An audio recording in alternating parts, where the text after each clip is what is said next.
ხელისუფლება არის ფუნდამენტალიზმი. აზროვნება აქვს ფუნდამენტალიზმი. ეს ფუნდამენტალიზმი შესაძლებელია იყოს რელიგიურიც, კონსერვატიულიც, ლიბერალურიც, პროდასავლურიც, ფუნდამენტალიზმი არის ფუნდამენტალიზმი.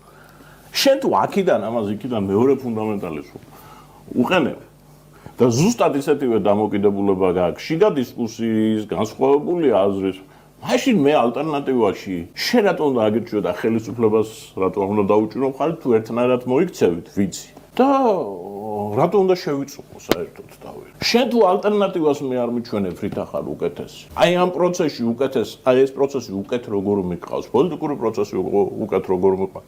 თუ იმის იმედს არ მაძლევ, რომ შენს პირობებში უფრო მეტი დემოკრატია იქნება, რომ შენს პირობებში დევნა არ იქნება, რომ შენს პირობებში ისევ ყველაფერს ხელში არ დაიტოვებ და სოფელში განათების ნატურა რო გავუძრო 5,000-იანი პროექტები, სასწაულია 5,000 ლარი არის ყველაზე მცირე პროექტები სოფლის საქართველოში მთავრობამ უნდა მოაწეროს ხელი რომ 5,000 60 მეტრი ჩვენ სოფელში გააკეთეს წყალანარების სისტემა 60 მეტრი გათხარეს ერთ წელს ამოიყვანოს მთავრობამ დაამტკიცა. როგორი ავადმყოფი უნდა იყოს